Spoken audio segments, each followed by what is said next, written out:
be ashamed to confess that you have been elevated. That's just like with God. He keeps elevating you in life. If you're ashamed of listening, and it's not just listening. Everybody has life. I feel like 116, it just stands out. I feel like it just stands out in itself.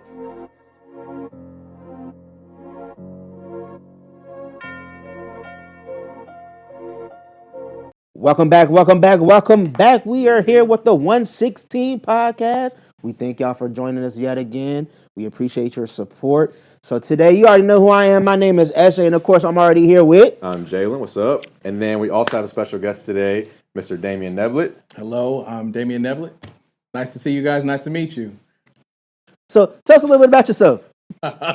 Awesome. I'm an elder for Church of God in Christ. I love what I do. I enjoy being at church. I enjoy my work in the field. I have a small business, actually 2 small businesses.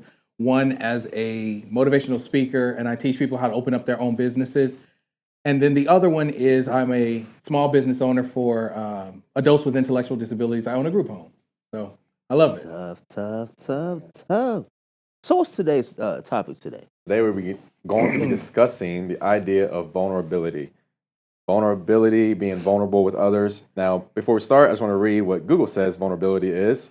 It says it describes being susceptible to physical or emotional harm, attack, or damage. It refers to defenselessness or high risk, and it often implies needing protection due to age, weakness, or sensitive circumstances. Cool.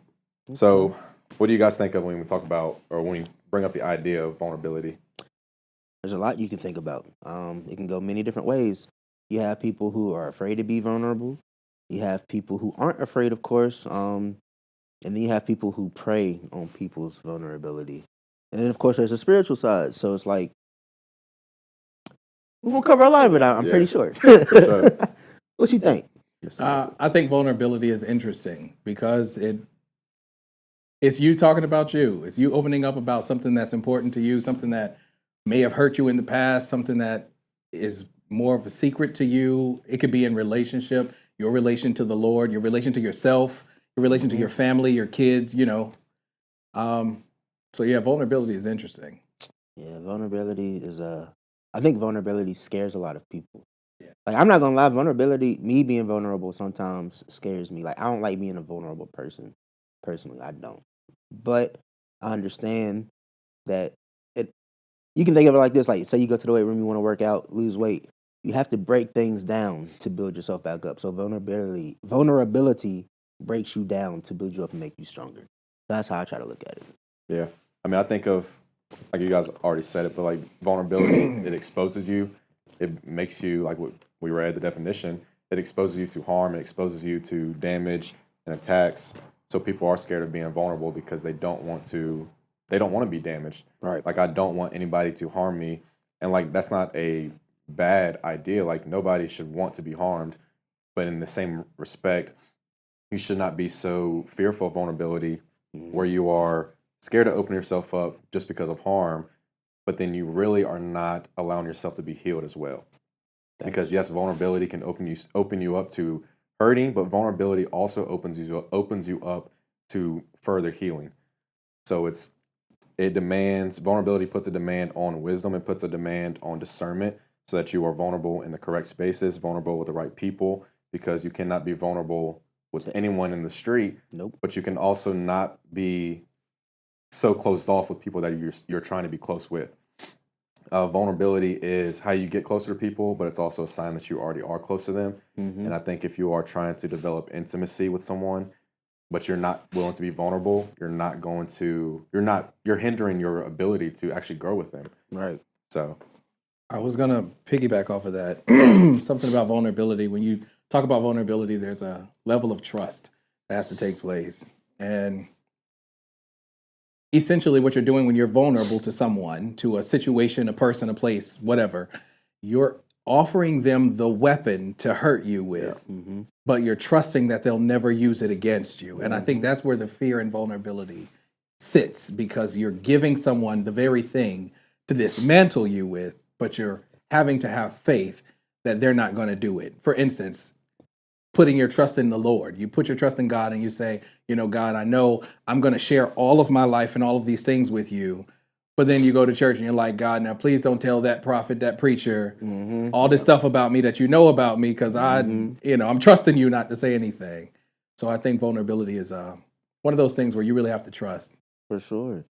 I think a lot of people don't like being vulnerable because going off what you said, when people open up to somebody, a lot of people do hold what they tell them against them. And like, I think I guess I would say that's a human thing, like that's a very worldly thing that people do. Like we use it as a tactic, like a get back. Like if you like, they just keep it as a record in the back pocket and be like, oh, remember that time you did this to me? Oh yeah, well now let me go ahead and tell everybody what you did, what you said about this. Like we can't now. By all means, please don't. That's where discernment comes in. You have to know who you can and cannot tell certain things to. That's what vulnerability has to have too. Like you have to really know who you're talking to before you open up. And one thing I wrote in my notes is kind of what you already said, is that vulnerability is the most deadly weapon that we have, and it depends on whose hands it is that it's in. If it's in the wrong hands, you're going to be harmed, potentially to maybe not physically dead, but emotionally, mentally, spiritually dead. Like there are so many ways that you can be killed if you give your vulnerability to the wrong person, if you expose yourself to the wrong person. Because again, vulnerability is opening yourself up. It's literally like giving someone the key to your house and saying, hey, here's the key to everything I have, but I'm trusting you to not use it for my harm. I'm trusting that you will use it to help me out. Right. I'm trusting that you will come into my house. I'm trusting that you will actually strengthen me and edify me. I'm trusting that you will not try to destroy me and tear me down. And I think the opposite, we've talked about, why people aren't vulnerable, but then the flip side is people are too vulnerable. Sometimes it's because you're trying to prove to someone that you are trying to be friends with them, or you're being vulnerable. Like, hey, no, trust me, I want you to be in my life. And so you go too far. You try to be so vulnerable to prove a point, but vulnerability is not something that you prove. It's something that you should practice wisely. I'm not going to be vulnerable around you just so that you trust. Like, I'm not going to be vulnerable just so that you think I'm trying to be your best friend. If you look at Jesus, he did not be vulnerable around all 12 disciples. He had a limit to how vulnerable he was.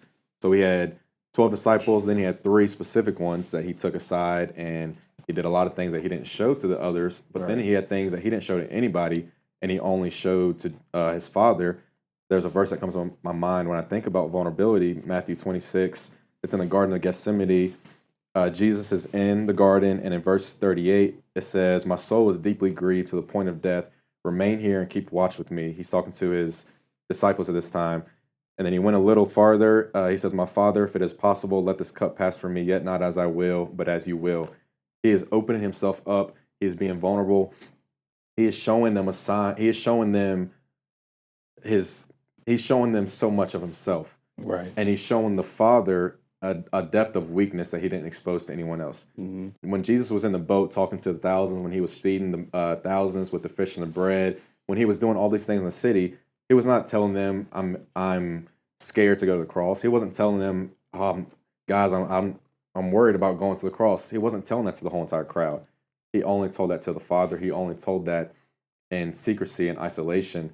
And I think that we have to make sure that we are using discernment, using wisdom, so that we are not just telling everyone, no matter how close we feel to them, we're not just telling everyone our secrets. There has to be a level of intimacy that you only have with the Father, and that you don't allow anyone else to have that depth with you.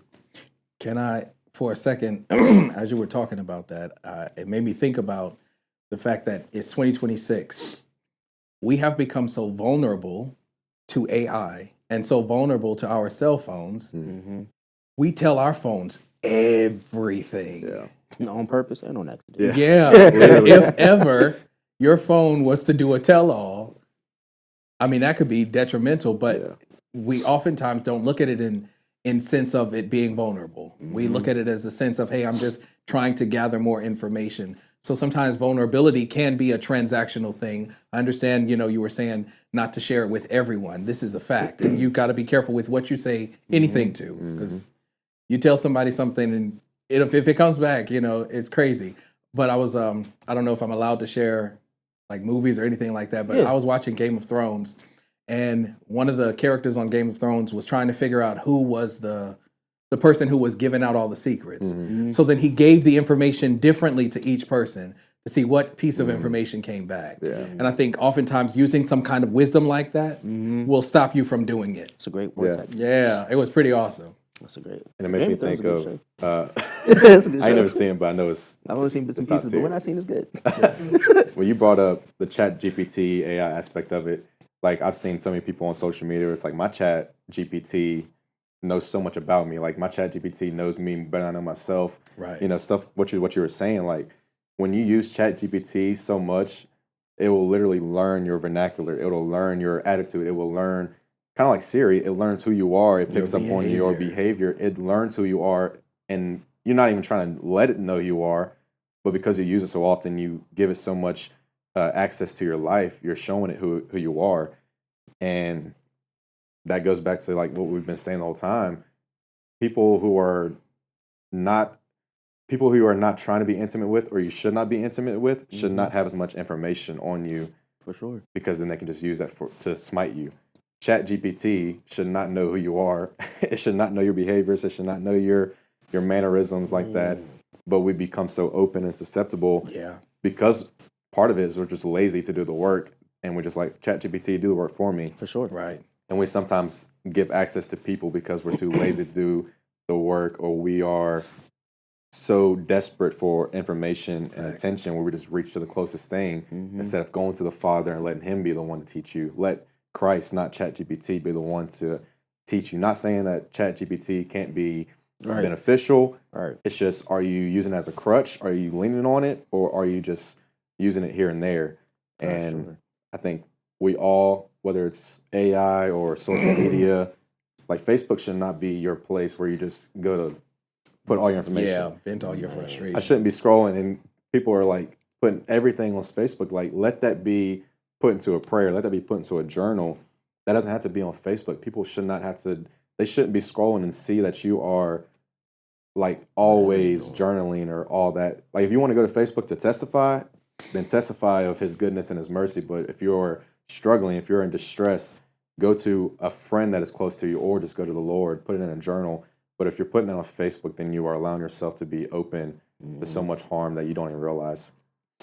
When you were talking about the AI thing, about how like we always put our information into it and stuff like that, the craziest thing is it popped in my mind. So it was like, if only we did the same thing to God. Now, granted, He already knows everything. Yeah.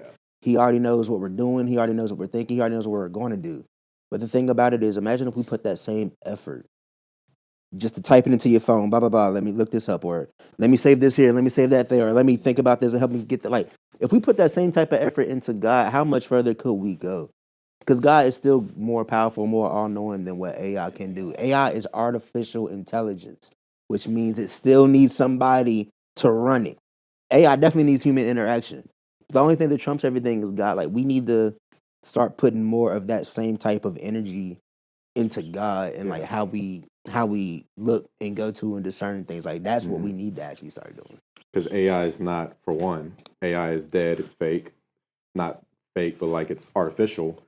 The Lord, the word of the Lord is alive and active. So it literally knows who you are. The word of the Lord reads who you are. Like, we read the word, but the word will read you. He knows, Jesus knows who you are. So when you put information into Christ, like you do with ChatGPT, Christ will give you an answer based on your circumstance.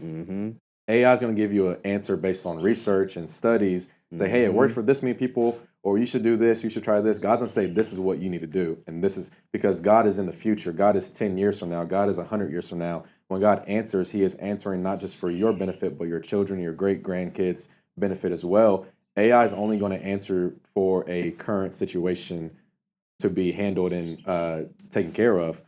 Christ is going to answer based on where you should be, where you need to be, because He's already there waiting on you.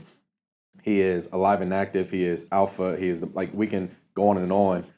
Christ knows exactly where you need to be, and He's going to answer based on where you need, not where you want to be, not where your flesh is going to be pleased, but where you actually are going to thrive and succeed in those areas. Right. While you were talking about that, it made me think of 2 Corinthians chapter 12. And I want to go with verse,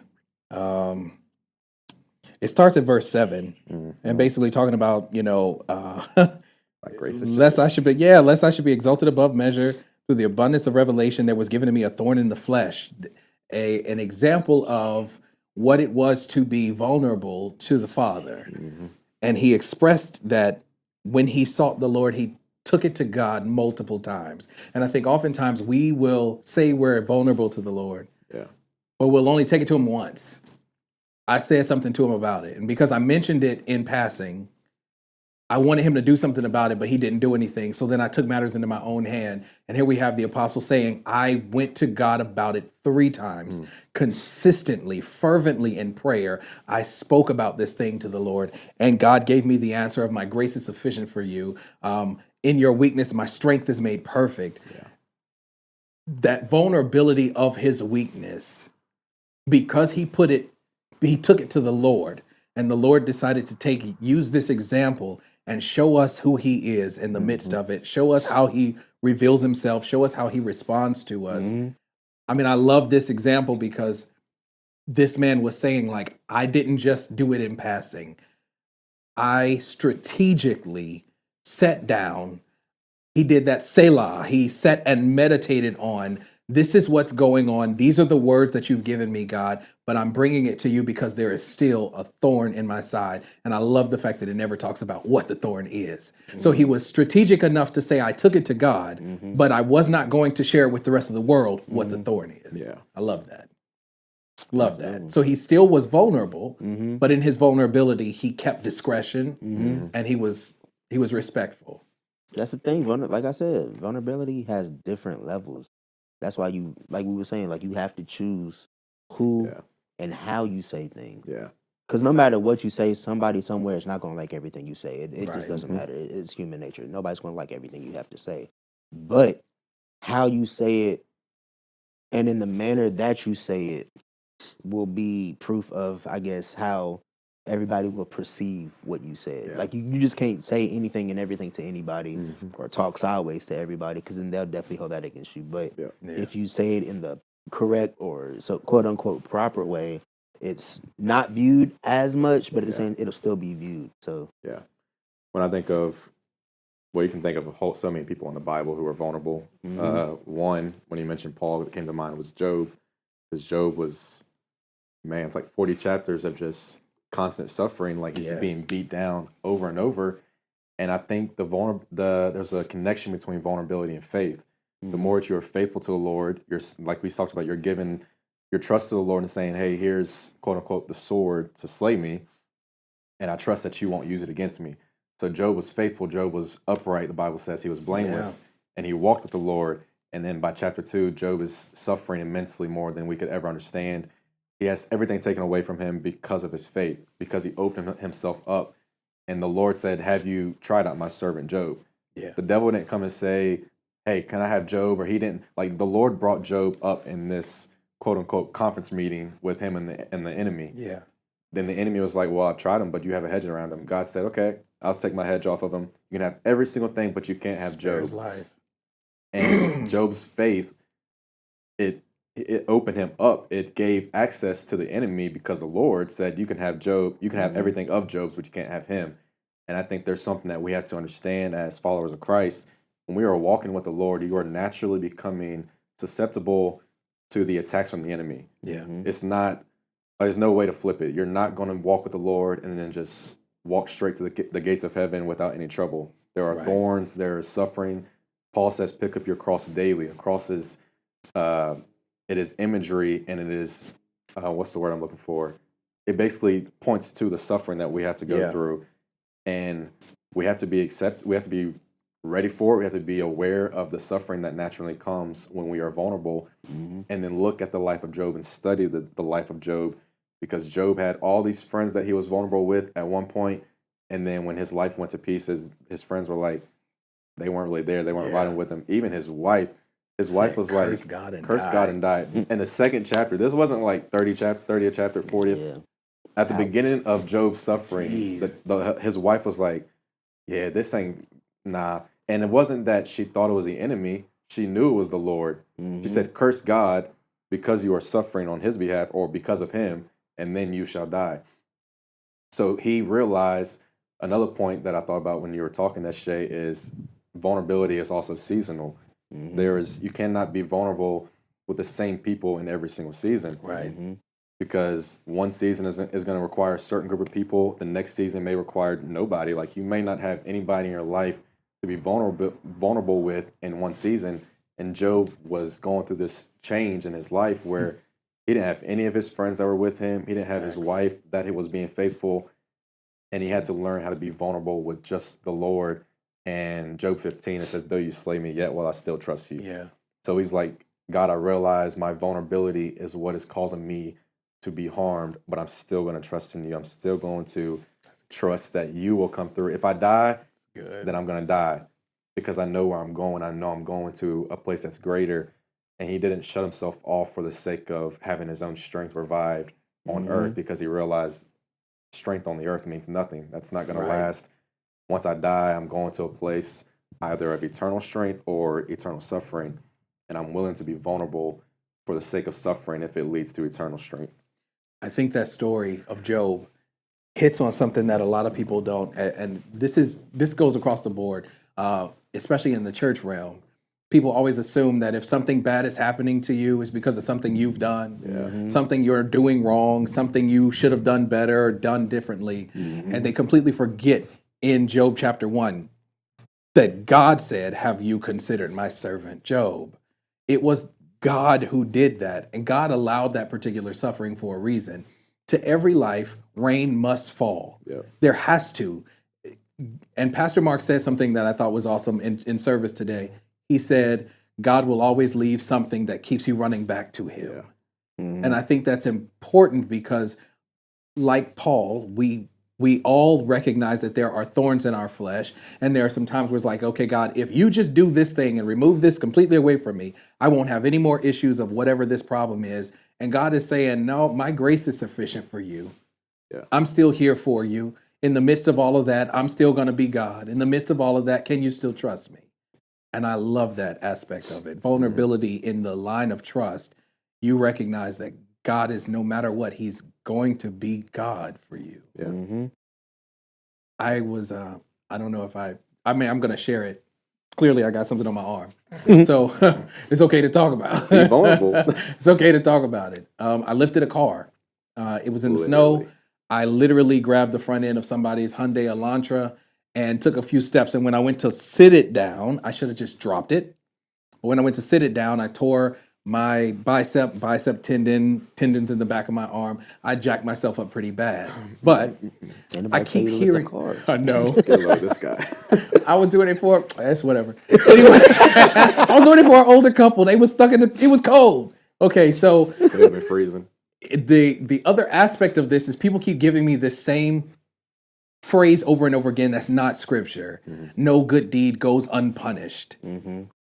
That's not a thing. That's not a thing at all. If something happens to you as a result of you doing a good deed, it's because God's got something that he is lining up strategically for you later. And so just trust him in the midst of all of it. So having to trust God that I can't pick up a pound yet. I can pick up a cell phone, but I can't do a pound yet. Trusting him in the midst of that. I can't go to the gym. I can't work out and do like I used to, but it's helping. And I know that there's a greater reward on the other side. And Job knew there was a greater reward on the other side of the suffering. And what I think of, which I've thought about ever since I saw that you had the cast or the brace on, is God will sometimes shut down one aspect that you are strong in just so he can strengthen the weakness Somewhere because else. he is right-handed. So he's having to learn how to utilize his left hand.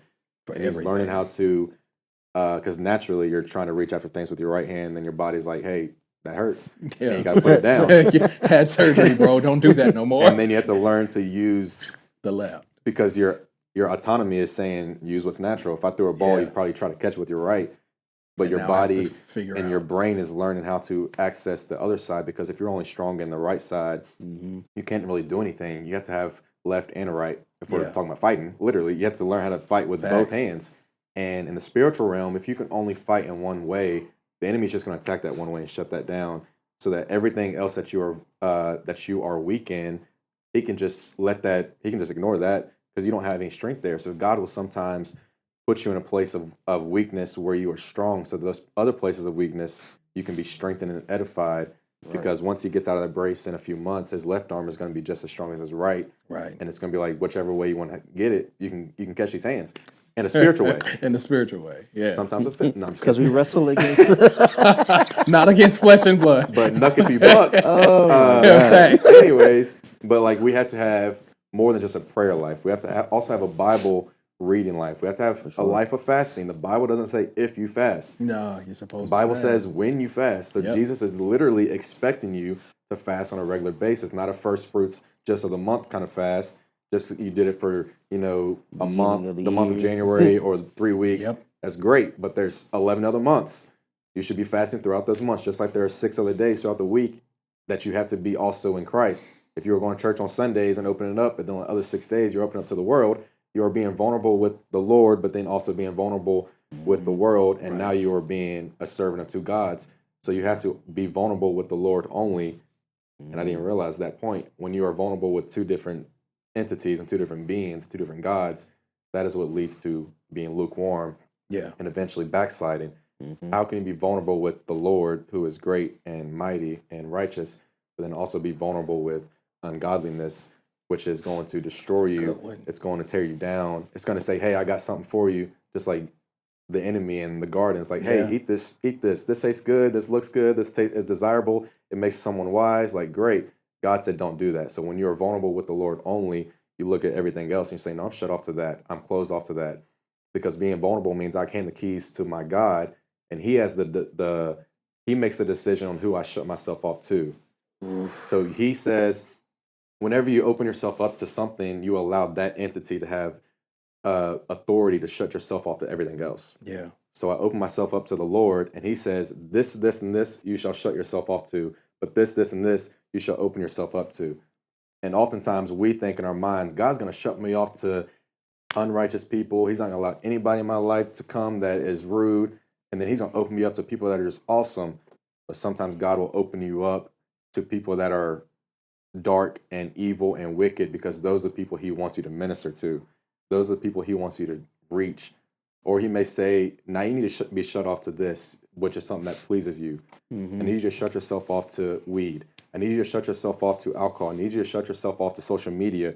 I need you to shut yourself off to something that you like to do, something that you enjoy doing, whether it's full of wickedness or full of pleasure, whatever it is.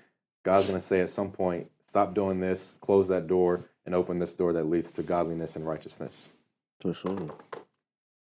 I think a big key reason a lot of people don't like vulnerability, I guess we kind of talked about it earlier, is like the shame part that comes with it. A lot of people are very prideful, and a lot of people have a lot of shame. And because of how the world works, shame really overtakes a lot of people, and a lot of people's pride makes people feel shameful. So just by the way that you act towards somebody makes them feel very shameful.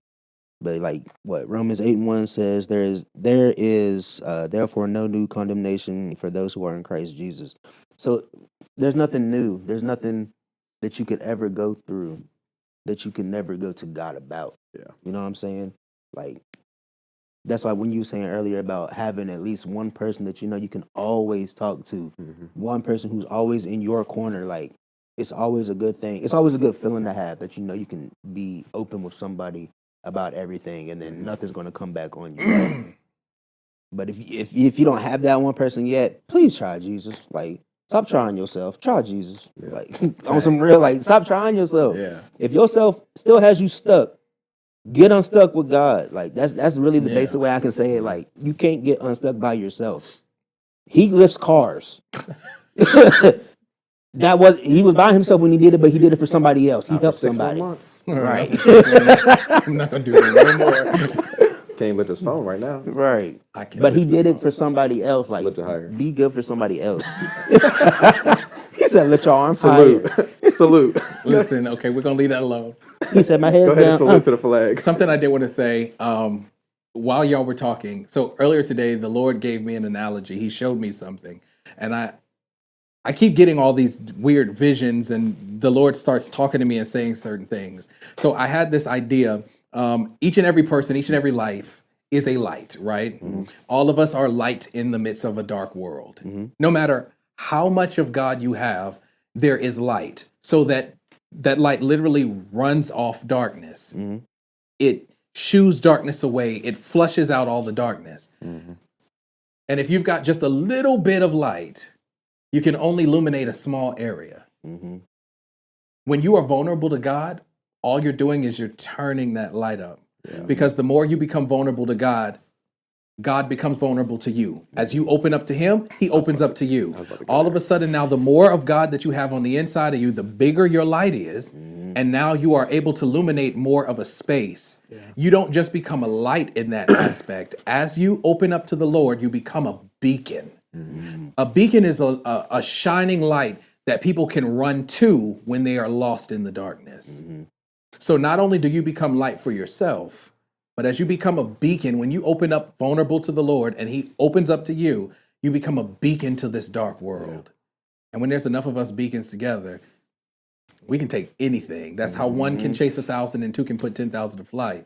When he gave me that analogy earlier, I began to think about, in total different regards, what it is to be a light in darkness. And it's just being vulnerable to God. That's like literally what I was going to say earlier, and I forgot about it because when you are vulnerable, like vulnerability is it should be a two-way street. It should be mutual. Yeah. A relationship should be mutual. If it's not, then it's just slavery. You're serving a master. Good one. Like you can't be married. You can't be friends. You can't have any relationship where it's thriving, but then it's one way at the same time. Yeah. The reason religion doesn't work because it's one way. When you are worshiping Buddha, when you're worshiping Muhammad, they're not answering. They're not responding to you. Right. They're dead. They don't have any mouths. Like in the Bible, idols are mentioned over and over. And one way they're described and kind of mocked is like they have mouths but can't speak, ears but can't hear, eyes but can't see. So you're talking to something that can't even hear you. It doesn't acknowledge you, but you are acknowledging it as sovereign. And so when you open yourself up to someone, in this sense, Christ, you are expecting him to be vulnerable with you and open himself up as well. Right. And how much greater, like if I open myself up to you, you might have something to give me, you may have something to give me, but how much greater can the vulnerability of Christ lead to for my life? Good. We're not teaching you to be vulnerable with Christ just for your own benefit, but when you are vulnerable with Christ and he is vulnerable with you, when he opened his arms on the cross and spread his arms out, he was saying, I'm being vulnerable already. How much more vulnerable do you want me to be? I'm naked. Christ is literally... as vulnerable as you can get. He was butterball naked. Like, he wouldn't have no clothes on. We see pictures and images, like he had a robe on. Like, Jesus was buttball naked out there, as vulnerable as he possibly could be, with nails in his hands. T was laughing. He was... It's because you're saying butterball naked. He was, like... He didn't have but no it's the fact. He didn't have no robe on. And think about, that was at the very end. He had been whipped.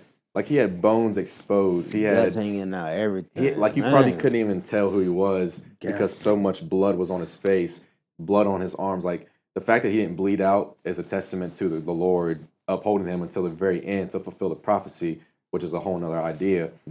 But Jesus is saying, I am as vulnerable as I could possibly be. How much more do I need to do to prove that I love you and that you can be vulnerable with me? Come unto me, all who are weary and burdened, and I will give you my yoke. Yeah. It doesn't say that I will just take your yoke and throw it away. I'm going to give you a yoke as well, but my yoke is light. My yoke is righteous. My yoke is going to actually strengthen you. You're going to be attached to me, but you're going to be attached to strength. And so when we think about being vulnerable, if we can be vulnerable with a human being, why can we not be vulnerable with an all-knowing, all-powerful, omnipotent Christ who will actually lead you to something because he owns everything? This is a God that does not ask for your money. You don't pay his bills. You don't do anything for him.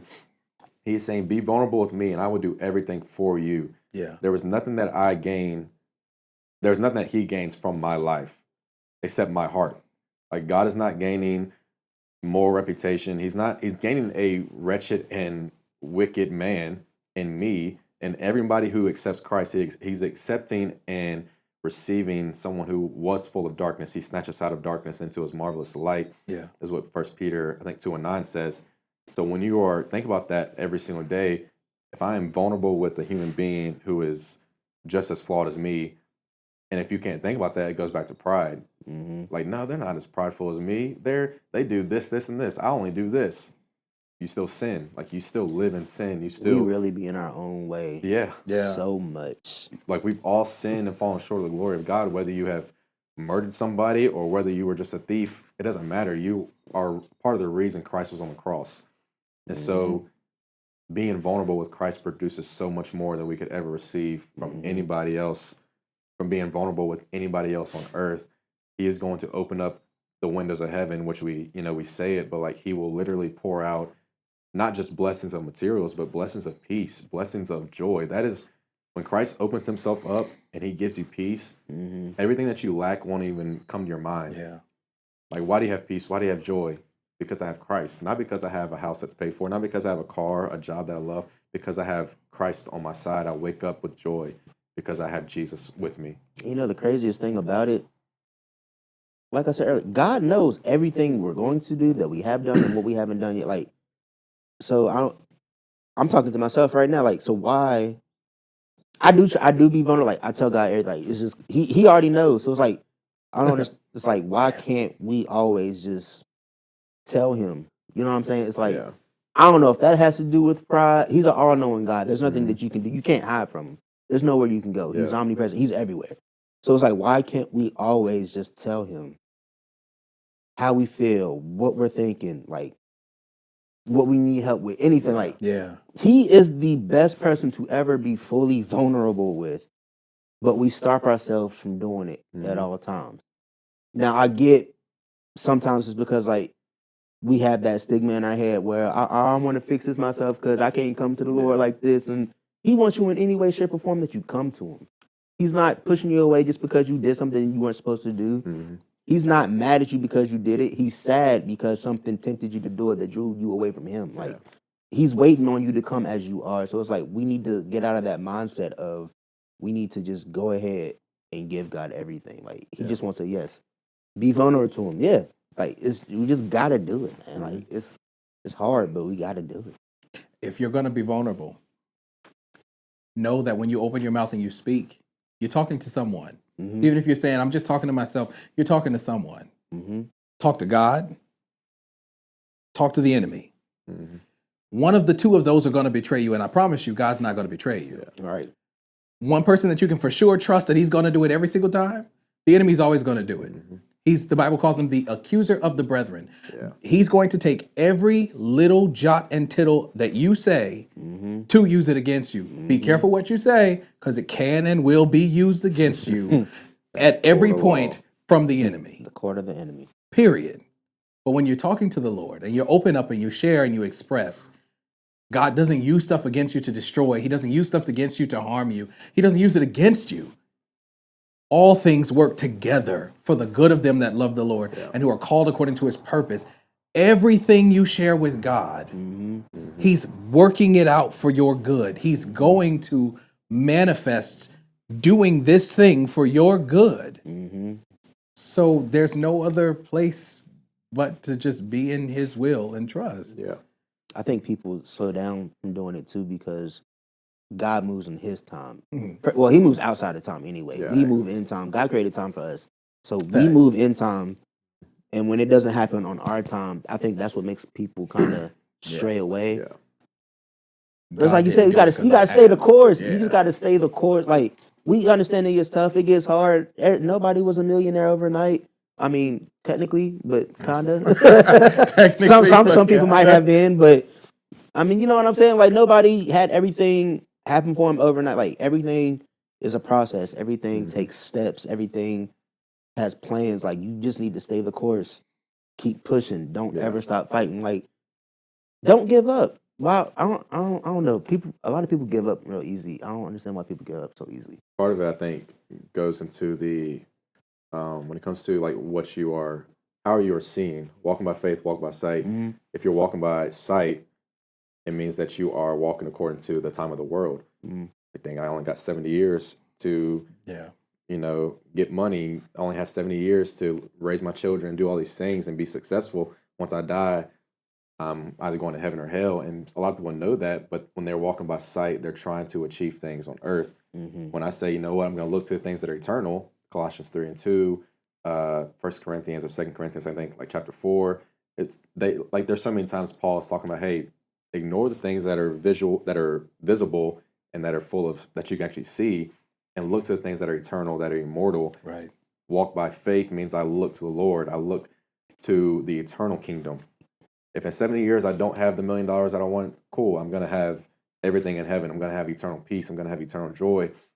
When you walk by faith, you just ignore all the things that you could have had, that you should have had, that you would have had if you just worked harder. But if you just follow Christ, whatever you have at the end of your life, Right. and you say, you know what, this is all I had, but if I'm leaving with Christ, then I didn't lose. Facts. Because at the end of the day, whatever you on your gained deathbed, everything. whatever you had at that point, when you take that last breath, everything you had, you're not going to have it Yeah. anymore. Mm-hmm. It doesn't matter how much money you have in the bank. It doesn't matter how many, like what your net worth is. It doesn't matter how many houses you have, cars. When you leave this earth, when you take your final breath, you're not leaving, even with your clothes on your body, like you're going to dust. From dust you came, to dust you shall return. Mm-hmm. The old saints would say, you never seen a U-Haul on the back of a hearse. I was about to say, what's that Like- old saying? I was like, what's that saying? Like U-Haul and a hearse, you Like, ain't it got doesn't one. matter what you got in this world, what you obtained. Cool, you're a billionaire, but you dead. You a skeleton just like me when I die. That's it. And so, like, being a billionaire on earth is cool, but if you're poor and suffering in hell, that, like, what do you have to brag about? What do you have to boast about? What do you have to be proud of? I'd rather be poor on earth and then rich in heaven than be rich on earth and poor in hell. Right. Right. And not that you have to be poor on earth to be rich, but like it's just the Nah, mindset yeah. that people have. It's Nah, like, for oh sure. man, I gotta get it how I can get it. Forget God, I'm gonna get mine, my grind. But then once I got it, I'm gonna go back to God. Like, nah, that's not how that works. Facts. You gotta get it with God. Right. That's the only way you're going to get it. It's the only way you're gonna keep the peace, keep joy. Like that's the richest we should be chasing after. Yeah. Peace, joy, living in a Love, mansion, but you're happiness. depressed. I mean, it doesn't really, like, what does that amount to? A full bank account and depression? Like, Right. nobody wants that. I love the idea that wealth and success is in the love and the people that you share it with. That idea is incredible to me. It's not in the amount of the bank account. It's in the love and the people that you share that with. Yeah. Because you can have millions of dollars and be on a jet all day, every day.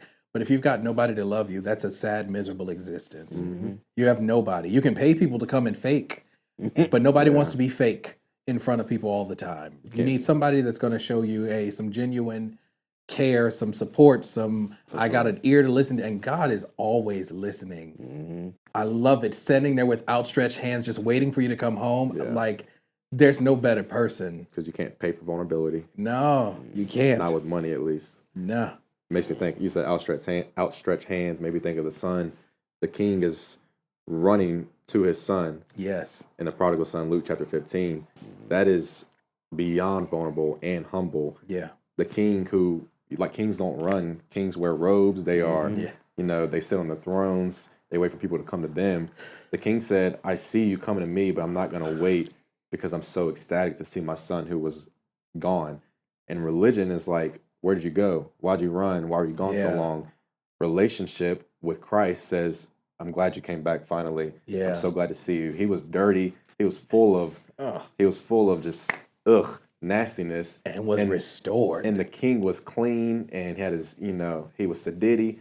Not really sedity, but he looked sedity probably. And he was like, I'm not higher than you.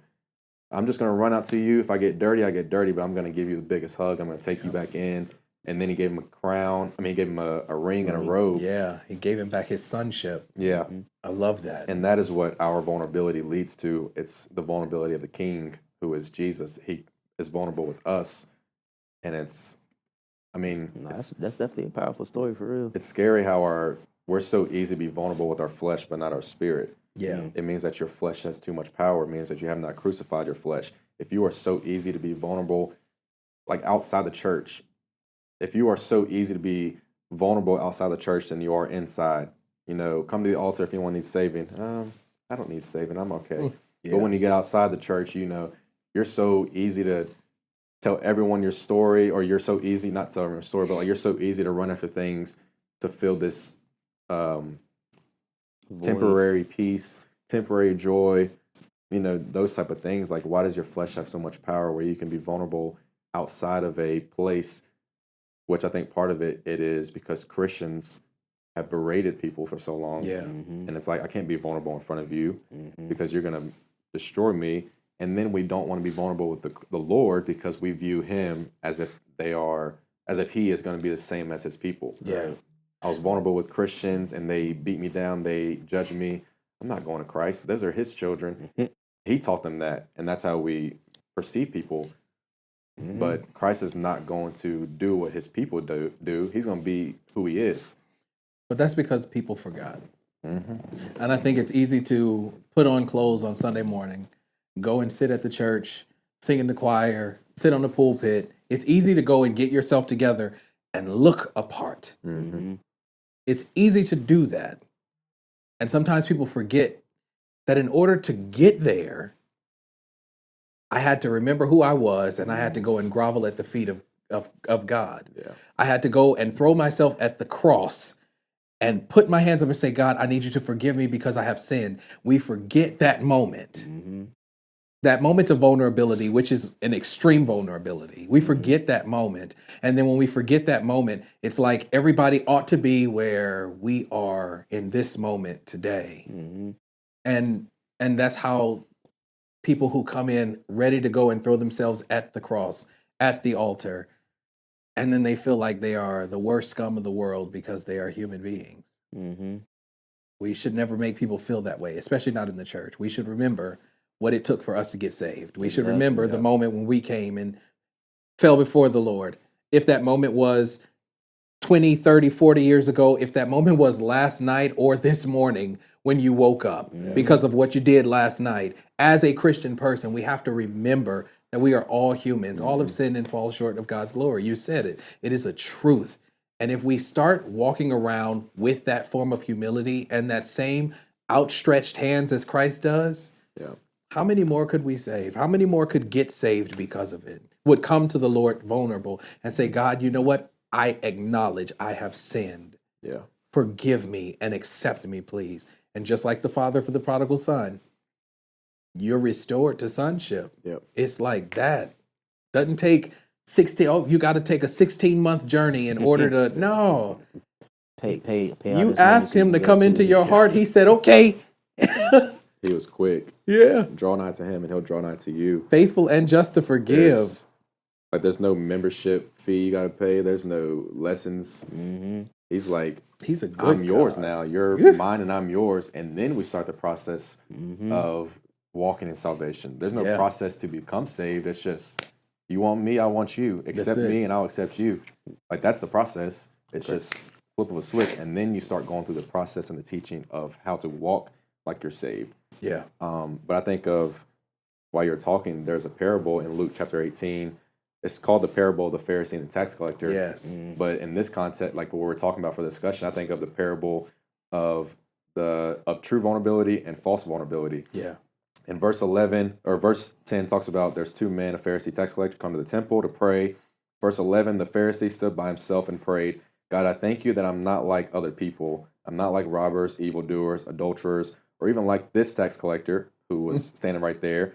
But I fast twice a week and I give a tenth of all I get.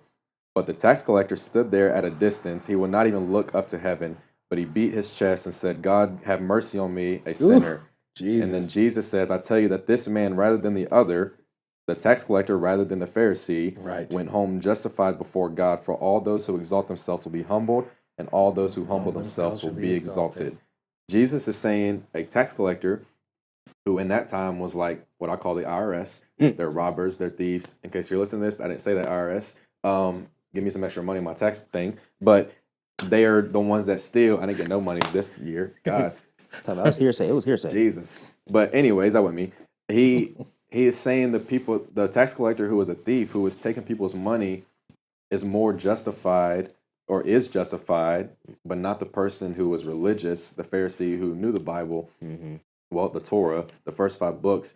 He could tell you the scriptures. He could tell you every single thing that Moses said. That man's not justified. Right. The one that was doing the evil stuff, the one that was not giving anything, that was not tithing, the one that was not fasting, he was the one that was justified. because he was humble, because he was vulnerable, and it was authentic, not because he was like, "Hey God, I'm here. I'm not like these other people." No, like God, I'm these other people. I am just like them. I am unrighteous. Matter of fact, I'm not even worried about these other people.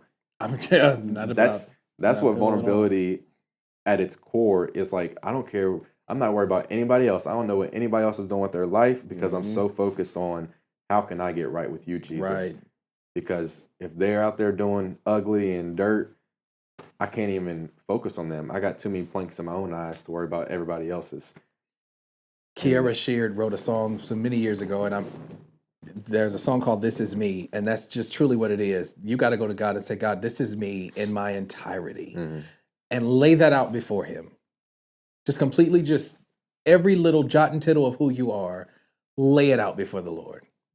Because I think when we sit back and we start to count up all the reasons why we shouldn't receive grace, all the things that lead us to where we should be left into a sinner's hell, it causes us to be grateful for the fact that He chose to bleed, suffer, die, and get up.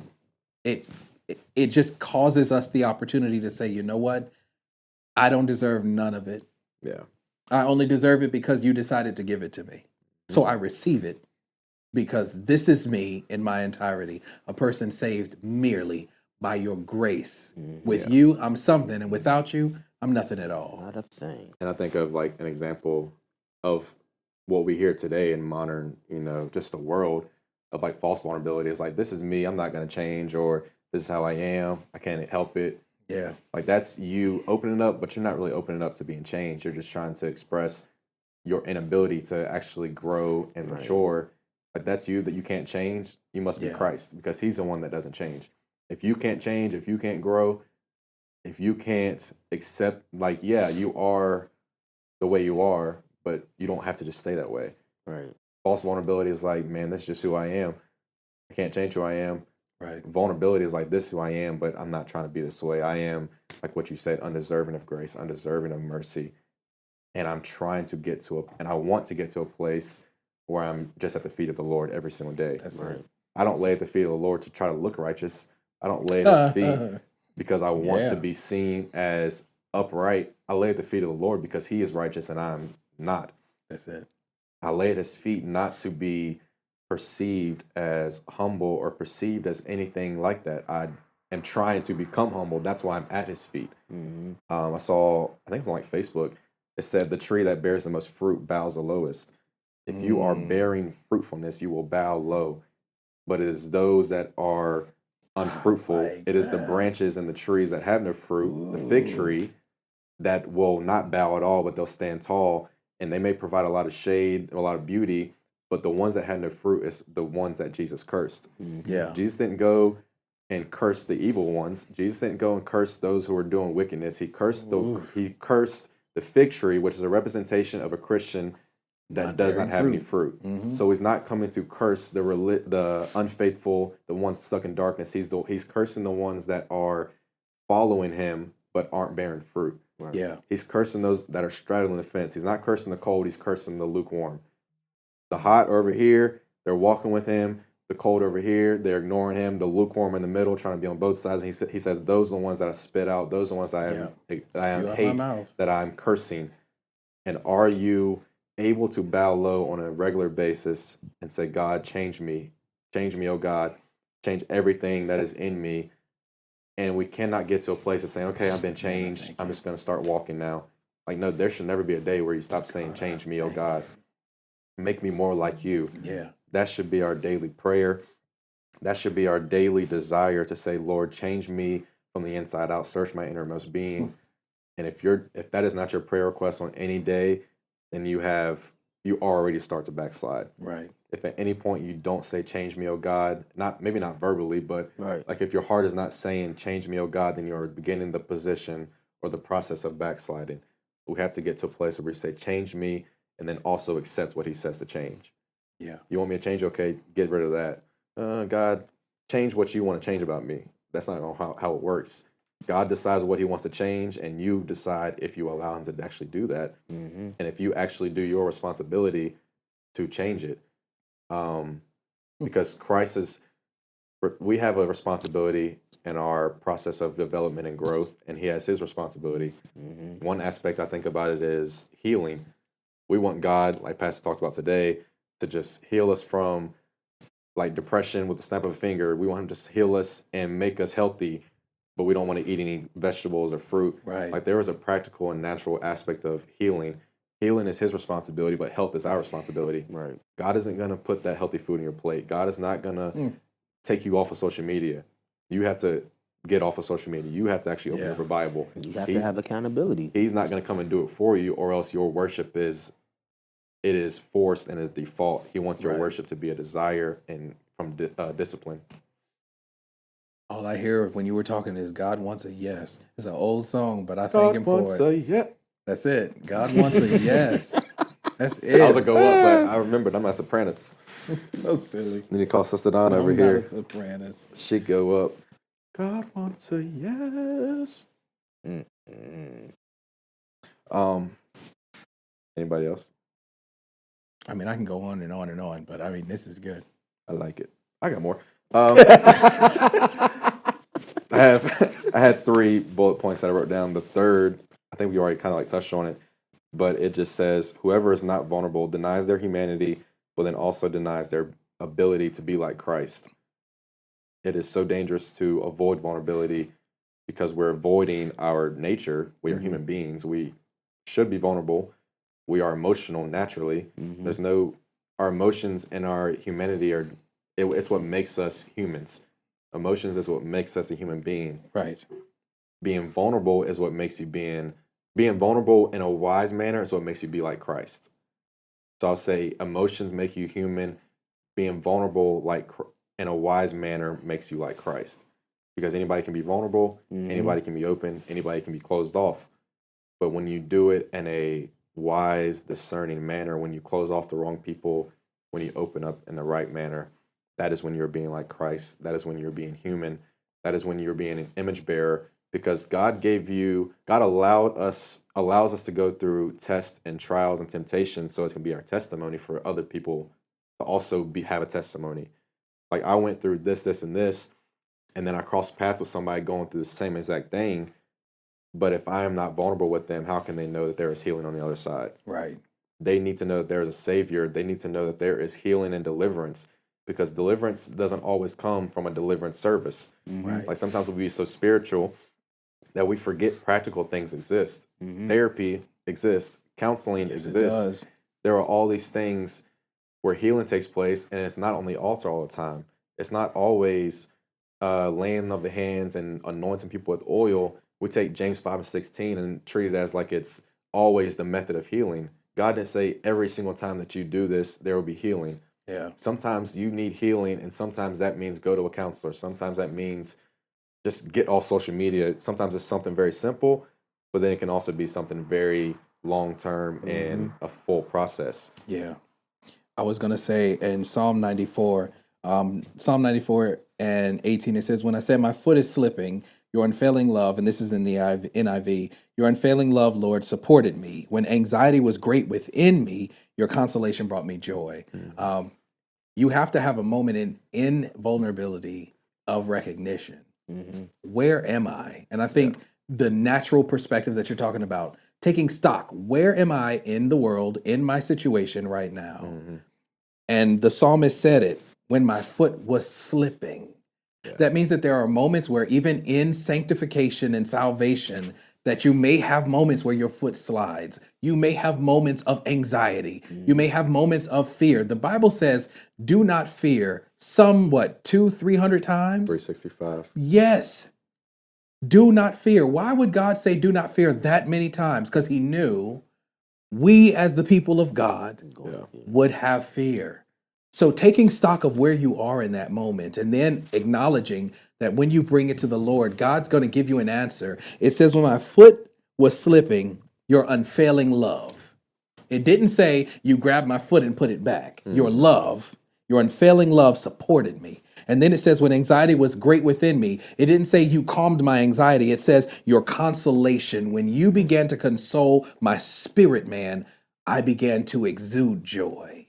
Jesus. it makes a difference when you take stock at where you are and then you find out that what God is doing within you is something so, it may be something so off the, I would never think if I'm anxious, I need joy. Hmm. But God knows what we need in the midst of what we're in.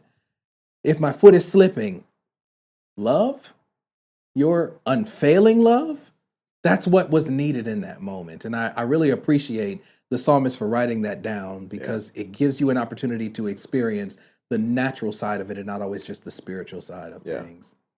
Really good. I was on a walk last week and I thought of Psalms 23, verse 4 through the lens of vulnerability. And we under verse 5, we know this verse. You prepare a table before me in the presence of my enemies. You anoint my head with oil. My cup overflows. If you have a cup or a vessel, but there's a lid on it, there can be no overflow. Right. There can be no overflow for a vessel that is closed off. So we want the overflow, but we don't want the vulnerability. Yeah, you got to have an open cup. We want the overflow, but we don't want to be open. We want to be open when we want. We want convenient openness, if that's even not a phrase. We want, I like it. Comfortable. Oh, woo, that's good. We want comfortable and convenient vulnerability. Vulnerability and comfort don't go hand in hand. No. You can't be vulnerable and comfortable. And there's no convenience in vulnerability. Vulnerability is uncomfortable. Vulnerability is inconvenient. Vulnerability hurts, and it may lead to hurting down the line, but it produces an overflow. I think of, like, specifically for me, when I had my wisdom teeth, I had to be vulnerable. I literally had to open my mouth and allow them to take out all 4 of my teeth. And for the next 4 days, I was in horrendous pain, but it led to so much more healing and health down the road. Right. Because I had cavities on the wisdom teeth and all that. And if I would just, because I wasn't going through any pain with the wisdom teeth. So I could have just said, you know what, I'm not hurting. I'm just going to let it keep going. If I would just allowed my vulnerability, if I would have allowed my pride and my lack of desire to actually open up and accept some short-term pain, then they would have kept getting worse, and then cavities on the molars, and then the molars had to be taken out. And when they told me I'd lose my molars, I was like, nope, can't do that. Take them off. Take everything you need to do. You're talking right, Reverend. You're talking right. You're talking right, Because Reverend. I need some steak. I need some burgers, and I can't be out here gummy. Like, I'm 25. I can't be gummy bear out here. So one day I want to be able to lift my daughter up again and hold my baby. I can't I do mean, that. you're strong. You got one strong arm. stop lifting them cars. You want to lift your daughter? Stop lifting them cars. There's a word. No, I don't think it's What was a stop. that? What was that I don't dude's think name? it's about Strong hand. You got one strong hand, strong arm. Dude from Scary Movie. I don't know what you're talking about. The Scary Movie dude. I know what you're talking about. I'm not even gonna say it. I'm gonna leave that alone. I'm trying to be Luke Cage out here. I think for me it was a matter of understanding that even though I did this when I was younger, it was not something that I even had to think about. As you get older, you have to start thinking about things, right? Mm-hmm. Supposed to. But in doing it, I realized it's not about not lifting a car. It's about lifting it properly. Mm-hmm. It's not about not doing the deed. It's about doing the deed the right way. Should I have stretched? Yes. Should I have probably worked out a little bit more before? Because now I've been sitting in the office for 7 years. 7 years. Sitting behind the desk. I'm not doing all the heavy lifting that I used to do. So in the back of my mind, nothing told me I couldn't do it. And I could. I lifted the car. I just forgot. Don't sit it down. Just drop it. Let it go. And sometimes we carry these burdens and we pick these things up and then we forget to just let it go and drop it. And God started showing me a lot of things concerning, I've got a ton of revelations happen for me all at once. But recognizing the vulnerability in that thing, because now I have to talk about my age. I have to talk about the fact that I hit.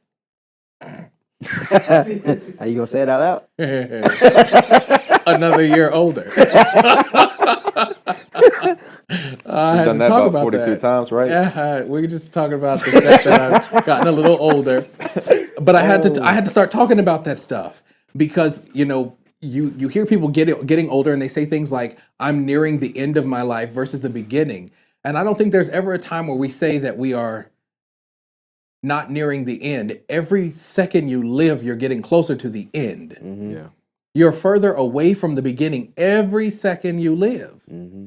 And so acknowledging the fact that maybe for me, more exercise is necessary. For me, changing the diet is necessary. For me, doing some stretching is necessary. These are some practical, natural things that we can talk about in being vulnerable. Because at the end of the day, I mean, all of us are getting older. That's the reality. If you're alive, you're getting older. The only way you can stop getting older is to die. Mm-hmm. So now learning that for myself and teaching that. Mm-hmm. And then I also learned that when you become ambidextrous, which is a great thing, when you become ambidextrous, you start to open up other sections of your brain. Mm-hmm. And those other sections of brain help your brain so that you don't have dementia and Alzheimer's. And then it helps you unlock spaces in your brain because you're using the other side of your body to do something completely new. Your body decides to do a reset. Now I'm back in kindergarten. Now I'm in first grade. And so then it extends your life. Yeah. The more you're using the opposite side of your body. Note to everybody, probably should start trying to be ambidextrous every single day just to do it. If today I'm going to start brushing my teeth with my other hand. Nice. Do it every single day for 20 some odd days, 21 days, and make it habit. So now you've unlocked a space in your brain that you can do something with both hands. Mm-hmm. And it gives you like more power. It gives you more. It makes you harder to attack. Yeah. In one way, like in a literal sense, like you can do more with both arms. You can do more with your brain. Yeah. But then also in the spiritual sense, that now you're able to do more if you open yourself up to other avenues of growth. But yeah, I used to brush my teeth with my right hand. I was like, nope, that feels too uncomfortable. But Uncomfortable. it goes back to short term. Like we have to be willing to be uncomfortable for a short amount of period to be willing to grow for a long term. Mm-hmm. And I just, you have to make that daily decision. Like I'm going to be uncomfortable today. Yep. I'm going to be uncomfortable I'm gonna today. do it. If something that you do, if you are not willing to be uncomfortable on a regular basis, you're just going to be stagnant. Right. Because nothing grows in the comfort area. Growth happens best in darkness. Seeds grow underground. Seeds grow and they spread their roots in darkness. Mm-hmm. Growth, like you think of when we were growing up, some of us didn't really get that much taller. But when you are going through growth pains, We're on a podcast, Jalen. We're on a podcast, Jalen. I'm so weak. Don't make me fight you at this place. I think he broke his heart. not his arm though. Faithful are the wounds of a friend. Remember that. Jesus was betrayed by the kiss of a friend. I ain't kissed you though. Golly. What was I saying? You don't know. I forgot. Talking about And this growth. is why you use both hands. Talking about so why that you he would stopped remember. growing. I'm like, Okay? something about growth. Growing pains. Growing pains. If you want to get taller, no offense, we have to be willing to go through. I am tall. You don't see me in the spirit? Hey, You don't see me in the spirit, baby. I was a giant. I don't got to do with what you people out here. I will say this also. You're talking about growing of trees, goofball. Palm trees grow best in storms. Yeah. yeah. And then they bend but don't break. Yes, in the extreme heat, in the desert sand. Mm-hmm. I mean, they grow greatly. And it's okay to be uncomfortable.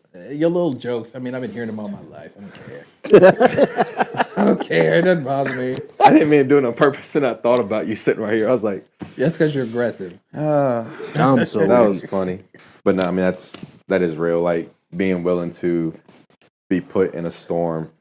Like look, these trees out here, if you put them in the same atmosphere and environment as a palm tree, They'll die. they wouldn't know what to do. But a palm tree thrives and it loves the wind, it loves the storms. And those are like the most beautiful trees. They don't break. out They there. just keep bending. They just keep bending, and you have to when Love you it. be vulnerable with Christ, you will bend a whole lot. Mm-hmm. But Christ will give you strength. Christ will give you the grace so that everything that you go through, every storm, will cause you to bend a little bit. You may even fall down, but you're not going to break. You're going to come back upright. You're going to come back stronger. And then the next storm that comes, it may be even stronger, but I've experienced a storm yesterday. I experienced a storm last year. Somebody got growing pains. But you know what? I'm stronger. Right, you gotta Yeah. sway with it. Swag surf. So Genesis 50:20 says, "You intended to harm me, but God intended it for good to accomplish what is now being done, the saving of many lives."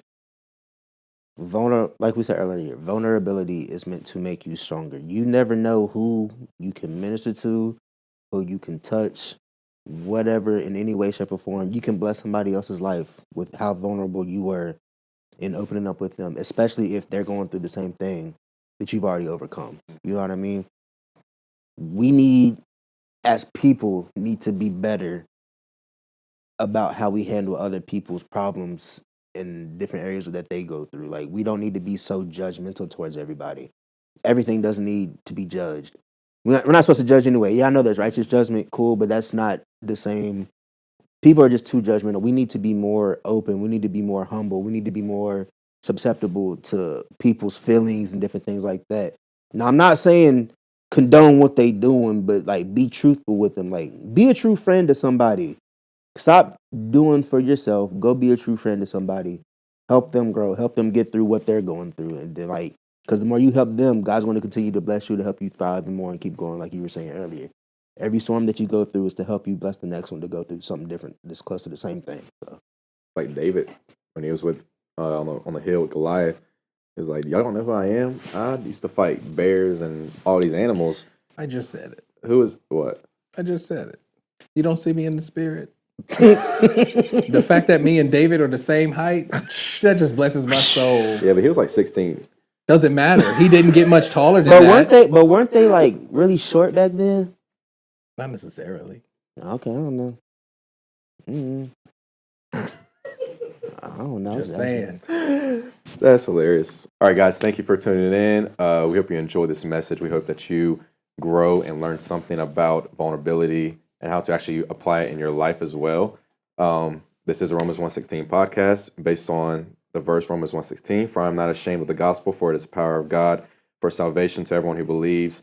We pray that it reaches you. Share it, like, subscribe. Thank you to our guest, who is family, Damion Neblett. Woo! And the crowd went crazy. And come back whenever you see us again. Woo! I don't know what that means. Come back whenever you see us again.